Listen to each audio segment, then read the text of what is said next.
Hey, how's it going everyone? Welcome back to Keeping Fish Simple. So in today's video, we're going to be doing another fish room tour. Yes, another one.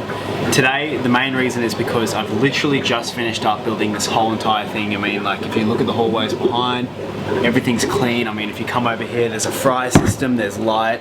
I mean, the place is looking really smick and smack, and I've got some new things going. I've got some fish breeding, and basically in today's video I'm just going to show you everything. So without any further ado, let's go have a look. It's going to be a bit of a long video because there's just so much stuff in this room, but without any further ado, let's get started. Okay, so now here's the room, and as you guys can see, if you've watched the last fish room tour, this place is a lot more clean since the last time I was in here. It's all tidied up and it's pretty much done. There's like obviously a few more tanks that I haven't set up and some that are half full and things like that, but this room is in full function. We've got stuff breeding. The only thing that I can think of that really needs to be done is, you can see out the back there, there's my water reservoir, so that's for RO water. So there's an RO unit above that. Now there's only one vat there, that's like an 100 litre vat, and I kind of want to get another one installed. So I've saved a bit of space over here for that to be done, but besides that, this room is completely done. So in today's video, I guess we're going to go for a full look around here, and I'm also going to show you my other garage with the water tank and things like that. And basically this is going to be a very long video. I'm going to explain the whole system, how it works. I'm going to show you all the fish, all the tanks. I'm sure I'm going to have a completely dead voice after this video, but you guys absolutely love seeing all the fish, and I thought it might as well be worth giving you guys a full tour. So I guess we'll start over on the fry rack.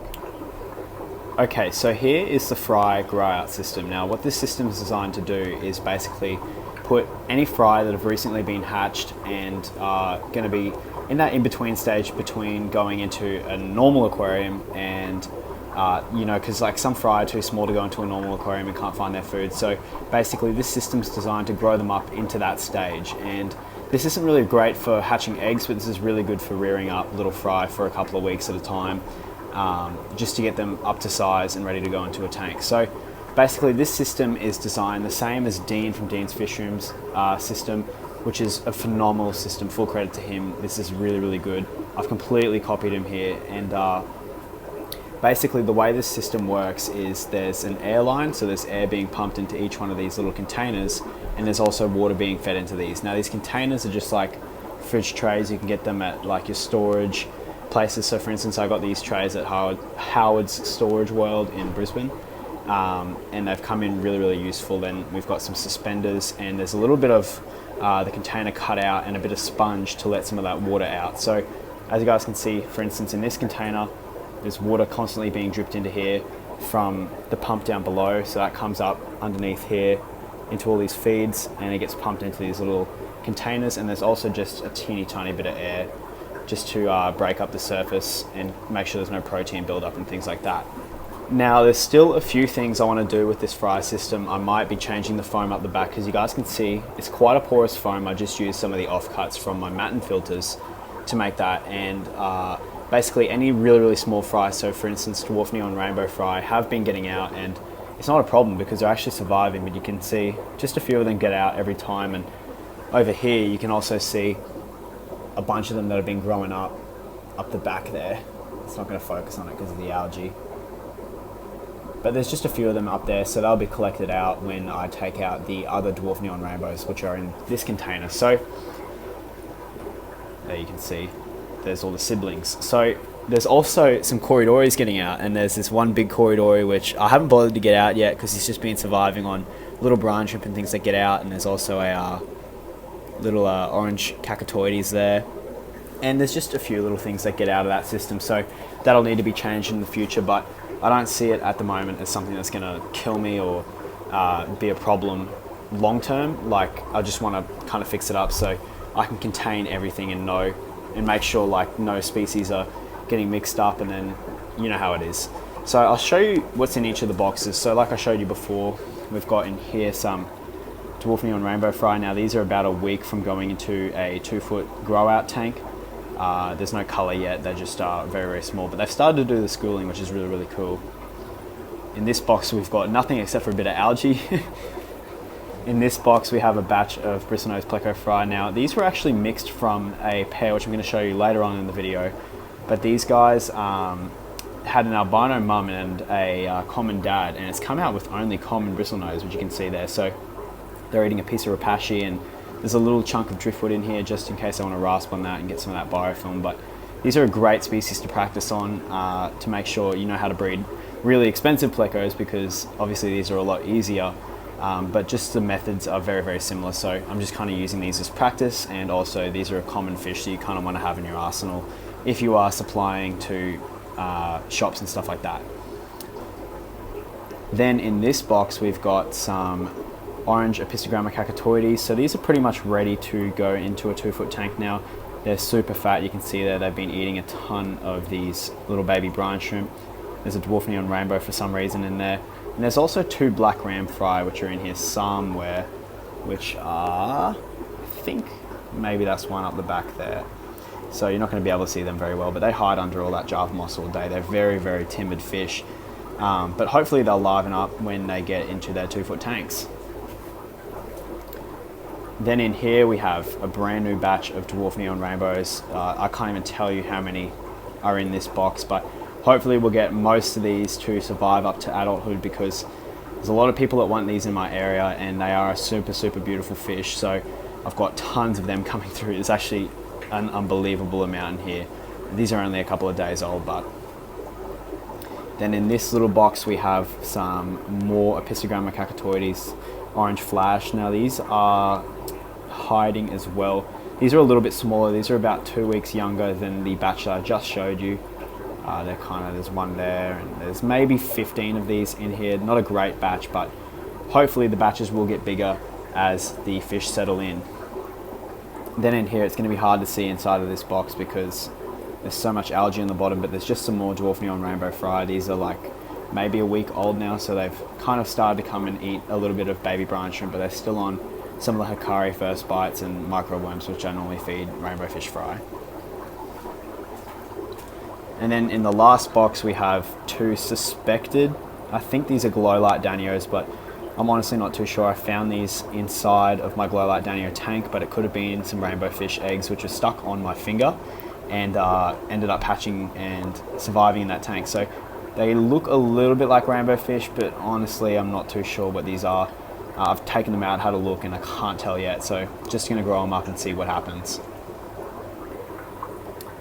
But that's basically it for the fry system. We just have some little cultures and things like that. And if you were wondering, the fryer fed tons of these baby brine shrimp. So these are just my hatcheries. Very, very primitive setup as well, just linked to my central air system, and nothing complicated going on here. These are the same as the king of DIYs. He's got like a video from years and years back, which I just copied, but I suspended them so that they don't make any noise, and they're just attached by these hooks and a bit of hobby wire, and yeah, a bit of elbow grease doesn't go astray. Then we'll walk on over to this tank, which definitely needs a light, but this is just some grow out Apistogramma Cacatuoides double red. These are Diesel's babies, and these guys are at the sale point, so they're going to be for sale soon once I figure out how to ship fish again, because I kind of want to change companies, and I wasn't too happy with my previous company, but these are all ready. As you can see, there's quite a few here, so I'll have quite a few available, but these guys sold out super, super quick last time, so I'll be sure to let you guys know when they're available on my Instagram. But there's some great colour in some of these guys. I mean, for instance, this male, he's really, really beautiful. They are a little bit washed out because the tank's so dark, and they've just been moved into this a couple of days ago, so they're still settling into this tank, but in the previous tank they were in, they were super beautiful. And that's basically it for this side. I mean, there's just a ton of these grow out tanks which are prepared and cycling for when they're going to be filled up with fry, so I've just got to be patient and wait for the angelfish and rams to start breeding, and these will hopefully be all filled up with tons of little juveniles and sub-adults in a couple of months' time for me to sell to some wholesalers and to some shops and to you guys. But for now they're just empty and waiting to be filled up with a bunch of fish. And then we'll come over, I guess, to this middle rack, which doesn't have much going on as well. This middle rack's just being used to grow out some angelfish and to get them to pair off. So I'll show you what's going on here, but in this first tank we just have a couple of spare angelfish. These are just going to be probably sold to a store or something like that. These were left over from when I was pairing off my original koi angels, so I still have all 6 from the original lot, but these were the two leftovers that didn't pair off because they're both females. We've also got a couple of spare zebra longfin Danios as well, which don't do too much. Then in here we've got some of these red devil angelfish. Now these guys, I picked up 8 of them. I've still got all 8 and I'm waiting for them to pair off. Now they're not too red. I'm thinking that it's mostly because of the diet that I'm feeding these guys, which is mostly like bloodworms and things like that. But apparently these guys need a bit of krill and stuff like that to make them more red. But there's the most red one there. Maybe as they get a bit older, they'll start to become more deeply red. But hopefully when they breed, I will get like some really, really red ones, which I can then use to pair off again. And then I'll breed those ones and hopefully continue to make them more and more red. But they are a very, very cool fish. Super happy with these guys, and they've settled in really, really well. And they're a super beautiful fish too. They look very similar to the kois, but they're not quite the same. I think they are different to the kois, and I paid a lot more than what you would pay for a koi angelfish for these guys. And then down here we've got 5 of these marble angelfish. These are like the black marble angelfish. They look really, really cool. They're a bit more timid than some of the other angelfish that I've had, but they're very, very close to pairing off. There's maybe 1 or 2 pairs in here, but I'm not going to get my hopes up. Hopefully if I just get 1 pair, that'll be good. But what I use these tanks for is just honestly, I put all the juveniles in here and I just put like a tile or something like that in the corner and I wait for them to spawn on it. And then I'll take that pair out and put them in their own tank and they can just start to pop off basically. So 5 of these guys, super cool. I think maybe a month, at least a month away from breeding and pairing off. And then up here we've got some of these awesome black angelfish. These aren't anything too special, but they are so, so black. So I'll be hopefully getting quite a few of these guys as well out. They're really close to pairing off, I think. There's a tile at the back which you guys can see, but they've just gotten so, so black. So I'm just waiting for these guys to start breeding. I mean, they are so black, and I think a lot of people will really, really enjoy having this fish in their tank. Maybe with some really, really green plants or something like that, they'll go really well with, but honestly not too sure. Sometimes blackfish don't sell that well because they don't have the same kind of vibrance and colour as like a blue or a red fish, so we'll see. And then down here we have some koi angelfish. So these are some of the juveniles which I saved with the most gold on them, and I've been pairing these guys off. So far I've gotten 2 pairs. These guys actually bred yesterday, so you can see all over that pipe is a bunch of eggs, which I don't think are going to make it, but at least we've got this pair of kois going. So there's some super, super deep colour on that one. There's some gold on him. And then on her, there's quite a bit of gold as well. So wait, I think actually this is the female, and that's the male up the back there. But super beautiful fish. They are definitely different to the red devils, which you can see. But these guys will come out and go into their own tank within the next couple of days. I'm going to see if they actually get these eggs to hatch, and I might have a chance at taking out some of the fry before the other guys in here eat them. But I think 2 pairs of these guys is going to be enough for me, so I might sell these guys to someone. I'm not too sure if I'm going to do that yet. And that's pretty much it for this rack. Again, just a few more grow outs, and these will obviously be cleared out once I get a couple of pairs going to make room for some more juveniles and stuff like that to put into these big 4-foot tanks. But we'll go and have a look at some of the 2-footers now. So this is going to be quite a long part of the video because there's just 45 of these 2-foot tanks with something different in each one of them. So we'll start off over here in this top one, and I'm actually going to go turn off the light.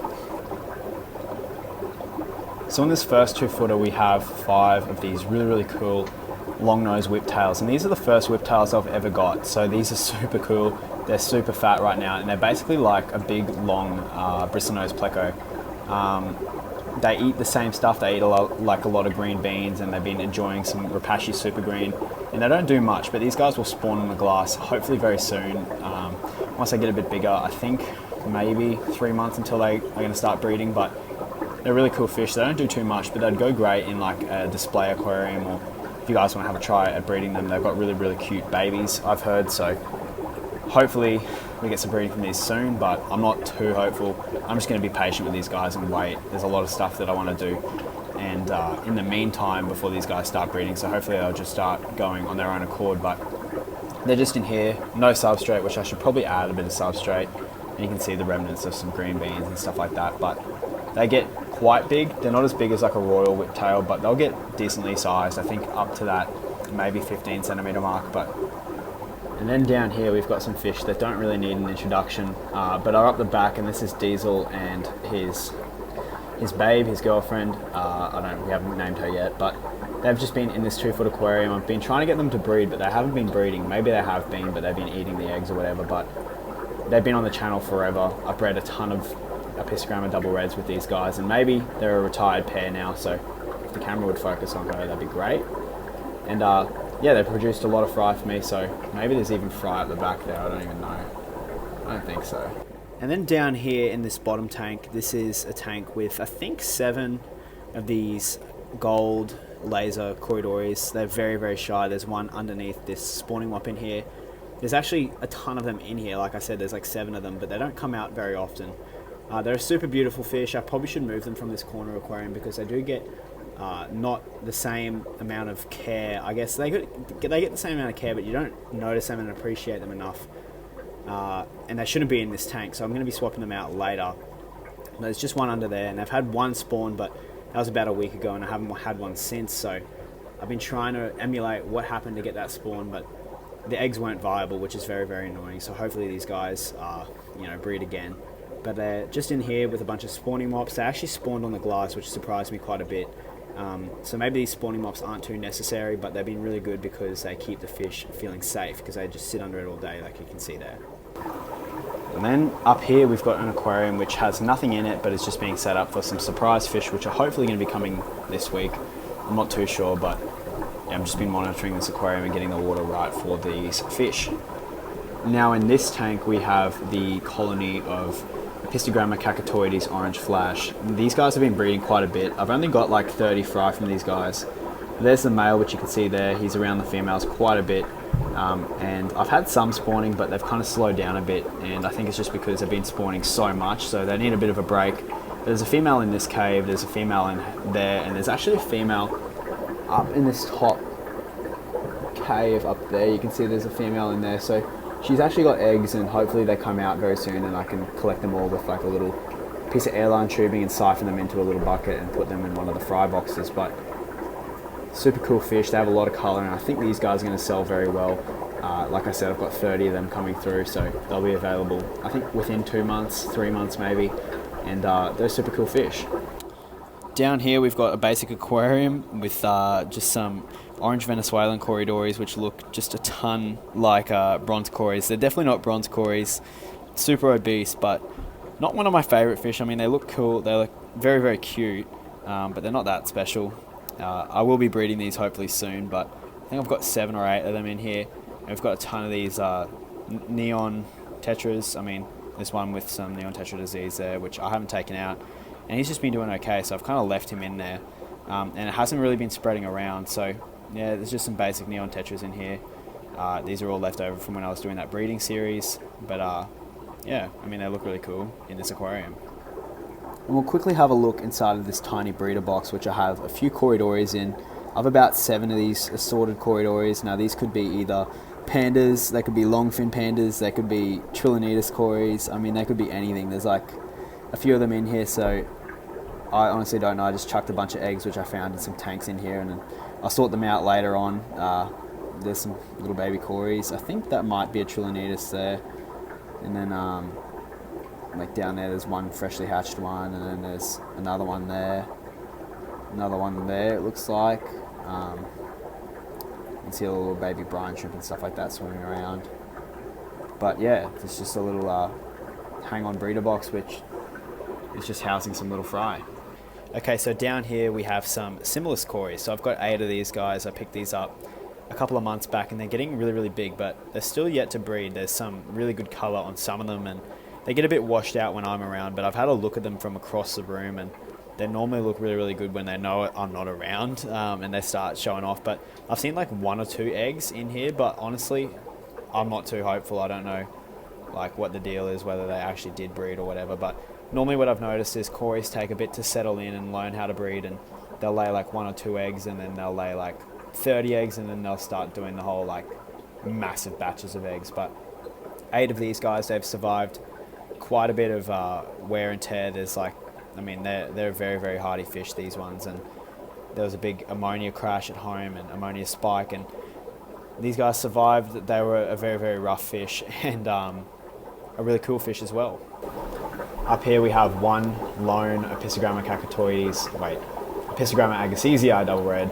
I'm looking for a female for him, but he's just in this aquarium by himself, waiting for a female. If any of you guys have one, hit me up and I'll definitely be interested. Absolute ton of these blue star Endlers. I've had them for years and years. I've talked about them plenty. There's some really good coloured ones in here. There's also some really ugly ones. There's a few skinny females that have just given birth, and every now and then, I mean, some of these fish do get skinny, but there's no internal parasites in this aquarium. I mean, there's just some really, quite frankly, ugly fish, but no internal parasites. There's just a ton of these guys. I'll be taking maybe 40 or 30 of these guys to the fish store today, just to get rid of them, and I'll keep like one or two of the best pairs to line breed and continue this strain, because I don't really want to chuck them out now that I've got a ton of tank space for these guys to be in. And there's also a pair, or there's like a whole bunch of Bristlenose Plecos in here. Like there's a huge male up the back, which you can see. Let the camera do its thing, please. Yeah, well now he's gone, but there's a male in here. There's some females, some big ones up the back. These will all be paired off. I'll put these with a male and a female in each aquarium and see how many of these guys I can get going, because these don't breed like angelfish do. They'll just breed with whoever when they're ready. But yeah, just a really colourful, cool aquarium. In this tank we've got some really cool fish. These are some L333 little juveniles. I'd call these still babies. They're fry. They're very small. They're about 3.5 centimetres, maybe 4. Quite small, but I've got 5 of these. The camera doesn't really have a good time picking them up. They need some caves, but they've been doing really well. They're mostly carnivorous, so they've been eating tons of Rapashi grub pie and some super green I've been putting in here, and I've also been putting some like little cichlid pellets and stuff like that. But see if the camera can focus, please. It has a bit of trouble with all these bubbles in here, so there's extremely high flow in here, and there's also a bunch of algae on the glass, which doesn't help. But really cool. These are the white line, so I'm interested to see how these will look when they get bigger. But not one of my favourite Plecos, but definitely had to add it to the collection because they do look really, really cool. Down here we've got a tank that's not worth a lot, but there's just a ton of stuff in here, which is very, very amusing to watch. And there's just a ton of these Albino Corydoras Fry. I don't know how many of them are in here. They're just growing out until they can be sold, but they've just been feeding on some of this Rapashi. This is like a grub pie and super green mix. I absolutely love it, and it's the best thing I can put in here because they can just munch on it all day or all night. And these guys have actually been eating stuff at night, so they're nocturnal, and they feed in the day as well. But they're growing pretty quick.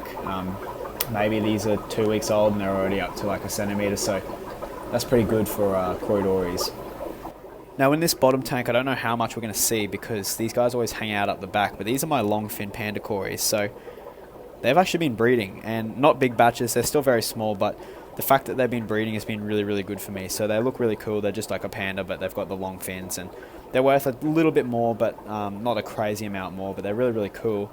But what I've been seeing is just in this white spawning mop, which if you guys are wondering, I use a couple of white spawning mops because the colour of roots in the wild is actually white normally. So they've been spawning on this white spawning mop, and every now and then I just come down and see like maybe 8 or 9 eggs on this mop, and hopefully the batches will get bigger.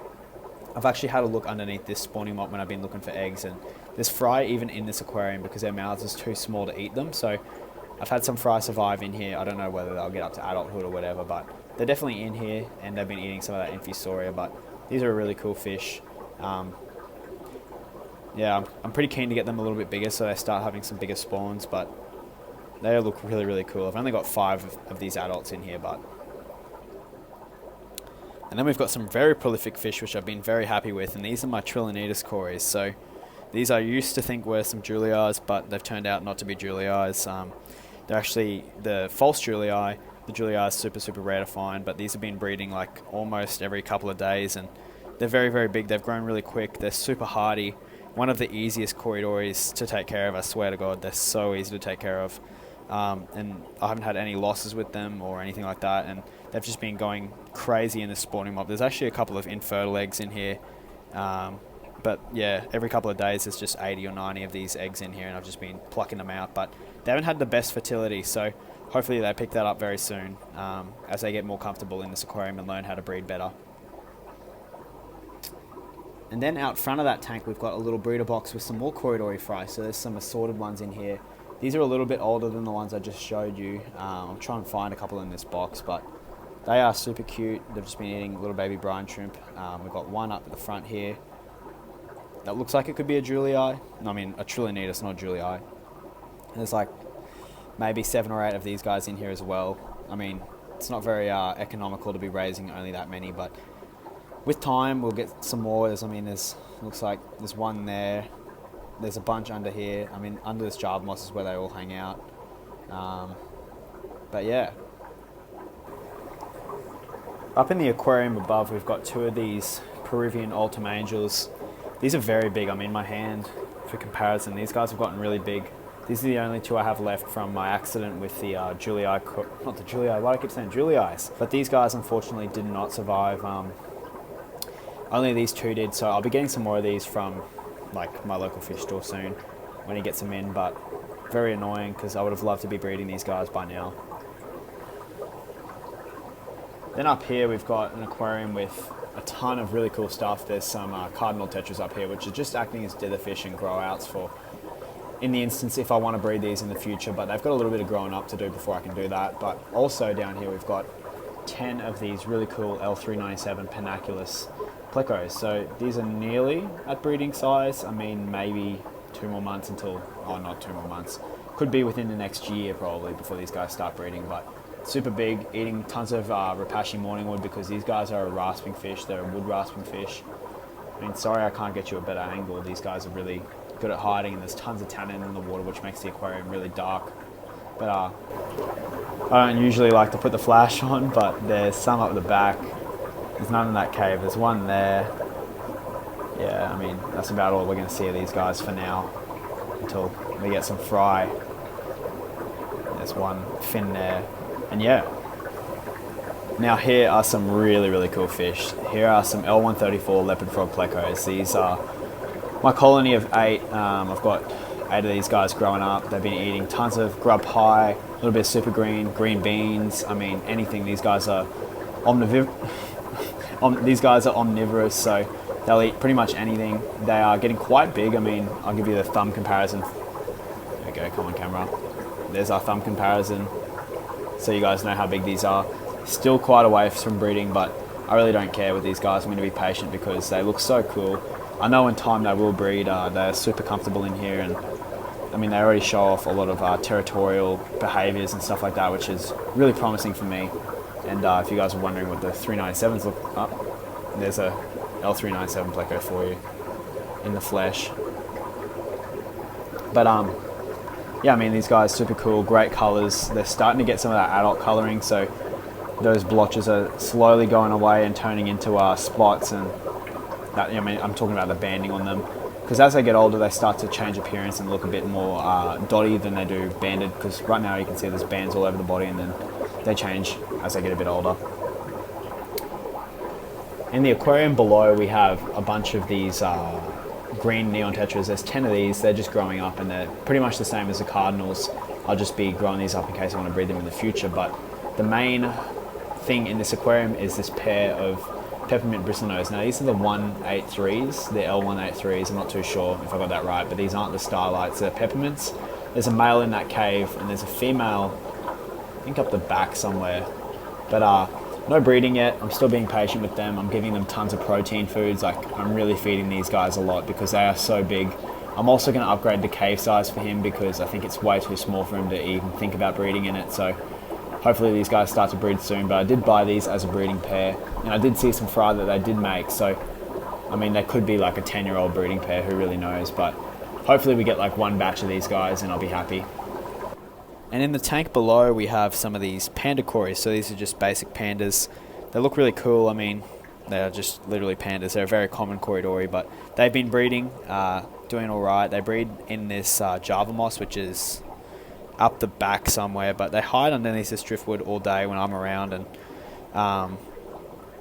yeah, I mean, I'm pretty happy that these guys have started to breed. I mean, they're still very small, so they will get a bit bigger and start to have bigger clutches of eggs, but at the moment it's about 20 to 25 eggs max that I'm getting from these guys when they do spawn. So they did spawn a couple of days ago, but I think they'll breed maybe 5 days time.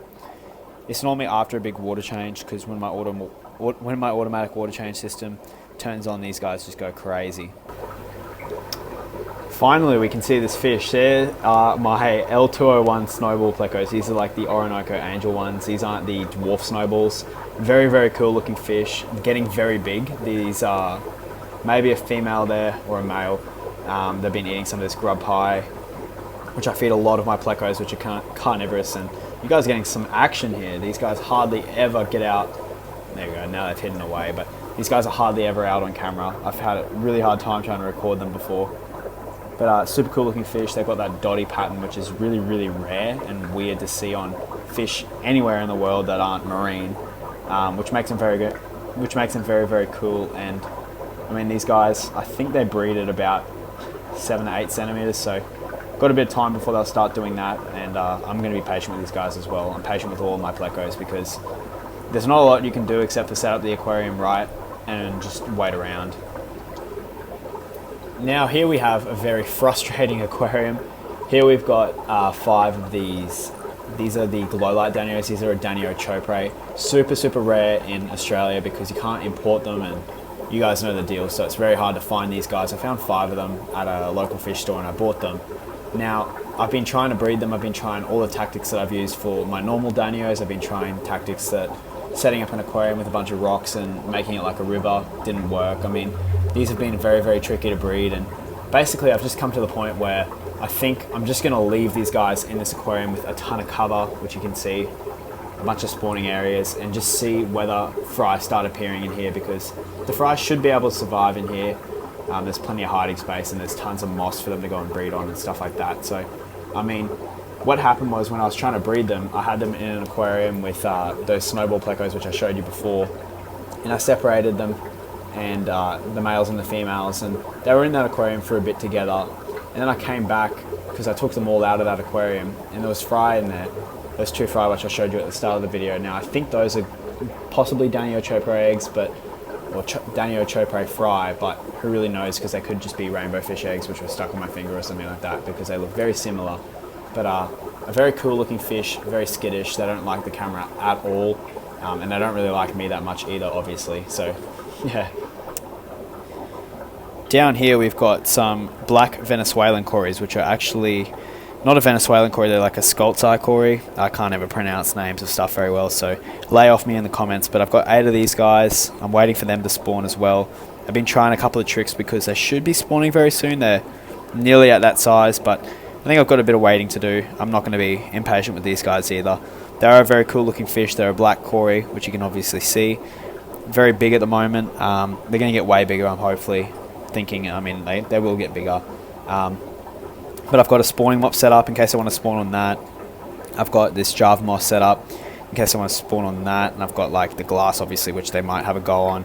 But if you guys have any ideas what triggers these guys, I mean, I've been doing RO water changes. I've been doing live foods, little baby brine shrimp even, and seeing what happens. But no success yet. We'll see though. I'm going to be patient, like I said before. So hopefully you guys start to breed.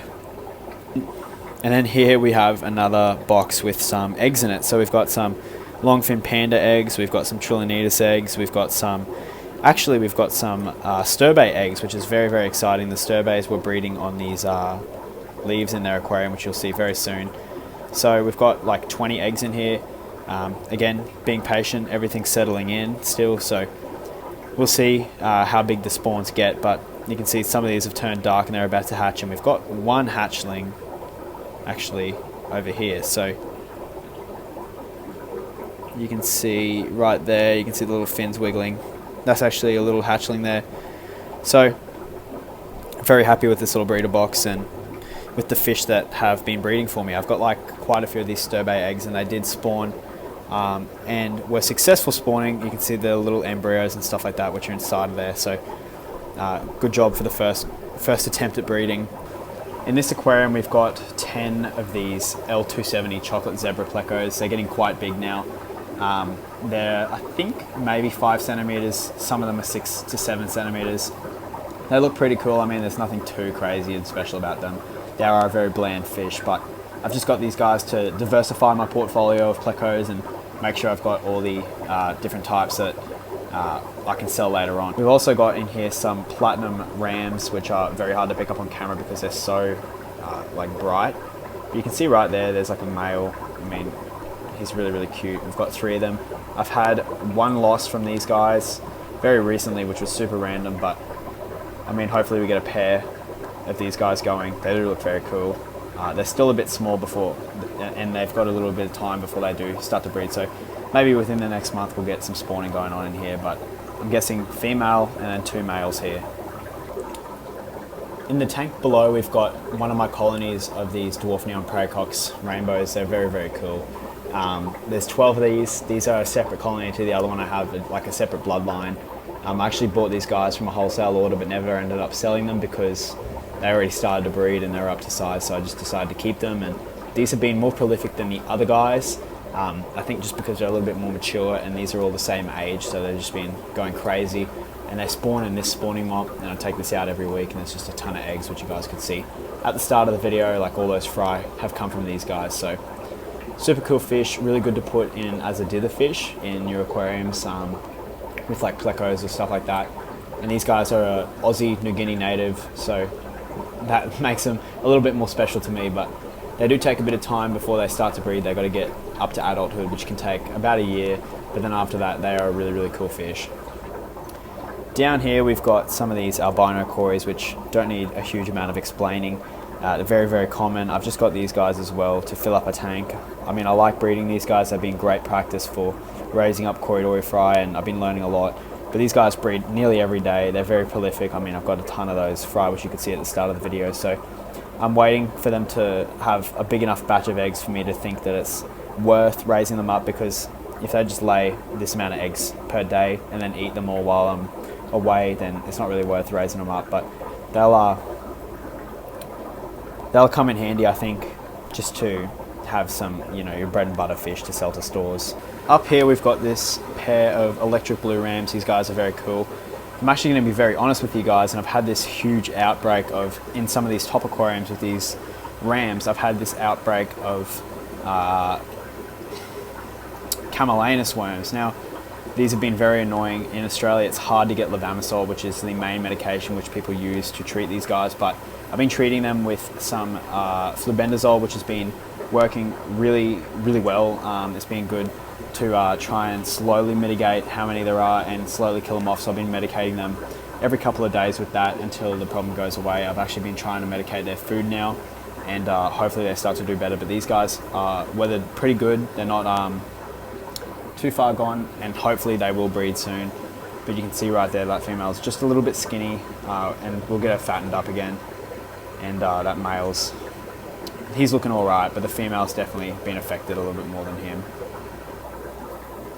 In the aquarium below, we just have like some spare rams, which I'm waiting to pair off as well. These guys I don't think will pair off, but they're just in here because I bought 5 to originally get the first pair, and there's also just some spare Bristlenose in here as well. Then down below that, we've got some really cool fish. These are some wild Skunk Corydoras. So I've got 6 of them. They've settled in very well. I've had these for about 3 weeks, and you can see they've started to get really fat. So they're really cool fish. I mean, they've got that huge black line across the back of them, and I don't know whether I'm going to be able to breed these in the future. Hopefully I will, but I just really wanted to pick them up because they look so cool. And you don't often see fish like this here in Australia. I mean, sometimes you do, but I just haven't seen them personally around very often. Up in here we've got some of these Apistogramma Cacatuoides double red. Now these are some of the original pairs offspring, and I've grown these guys up to hopefully breed again. So there's a male there and a female in the cave, but no spawning yet. Hopefully they will start to spawn soon. But I think some live food might do the trick. I mean, he looks really, really cool, and she looks like she wants to breed, but not yet. I'll still be patient with these guys and wait around. I might grab another pair from the ones you saw earlier on in the video, just to make sure that I can breed them in the future if I want to. And here is a pair of Koi angelfish. Now these are an original pair. They've been breeding every 10 days-ish, but still no fertile spawns. The male hasn't been fertilizing the eggs, and the reason I think was originally in the aquarium next door was all those Apistogramma Cacatuoides double red grow-outs, and he was constantly trying to, you know, do what he's doing right now and stop them from getting to the eggs, and I think it just distracted him from fertilizing the eggs. Now what I've done is I've put up a divider in between here, so he can't actually see the fish next door, and hopefully that'll do the trick and he'll start to actually do a good job of spawning. But they look like they're going to spawn within the next couple of days again, because they're getting ready and prepping that area, which you can see right there. So hopefully fingers crossed, we have some success with these guys. But I mean, I'm just going to quickly show you guys, there's another pair here as well, and these are all just the koi angels. So there's a really good looking pair, there's a beautiful male right there with another decently looking female, but he's got such good colours, this guy. Now please excuse the footage here because these fish are very hard to record, but here we've got some bandit cories. Now these are like the Cory mate. I've got 6 of them in here. These are just growing out. I will be able to breed these hopefully in like the next year. They do take a bit of growing up to do before they'll start to breed, but they hide behind this huge spawning mop in here all the time, and it's very hard to see them. And there's also a bunch of the algae on the glass, so you can't really see them too well, but they're out the back. Yeah, super cool looking. They look a bit like a Panda Cory, but slightly different. I mean, the camera just having an impossible time getting them. I'm going to quickly bang out these aquariums. So there's pairs of black rams in each one of these. So there's black rams here, here, here, and here. These are all the ones with the columnaris, not columnaris, camelanus. And I'm just going to show you this pair. So you can see right here we've got a male, and then we've got this female. Now if you look at the bottom there, you can see the camelanus worms kind of, there you go, you can see them right there. Now this aquarium is being treated, she's being fed with treated foods, and hopefully we get over this. But like I said, you don't have levamisole in Australia because it's illegal, or it's just restricted and it's very hard to get. But I've been using some flubendazole, and hopefully that'll do the trick, because you can see them right there. I mean, it makes me really angry just to look at these guys. I really hate them, and I haven't had to deal with them much in the past. So these guys have been the most likely to spawn. They've actually spawned once before this, but the male didn't do his job and didn't fertilize those eggs. So I mean, hopefully she gets over this issue, and he does as well. I mean, because I think he also has it, or is very likely to have it. Hopefully they get over this issue and they can breed for me, because yeah, these guys have been super shaky just in general. Like I had a pair before, and I've still got the pair, but they wouldn't pair off for me, and they also had worms, but they had internal parasites like tapeworm, and not this camelanus, but the camelanus I think came in when I bought these guys originally, which is very annoying. And here are my Sterbai Corydoras. So you guys saw the eggs at the start of the video. They only just started to breed for me within the last week, which is really exciting. And they'll start to breed like crazy very soon. You can see how big they are. They're very big adults, and they're just settling into this aquarium. And these guys don't need much of an explanation. I've got like 6 of them. I think I've got 2 females and maybe 3 males and 3 females. But I would like to have more males and females, obviously, when you're breeding Cories. But lots of bloodworms, lots of protein, and these guys will start to go crazy. And then in here we have my last aquarium before I show you guys how this system works. And in here we've got a pair of Apistogramma Agassizi fire golds. Now I'm going to go over to this side because you can actually do this on this aquarium, and you guys can see there's the female. And I don't know where the male is hiding. He's somewhere in here.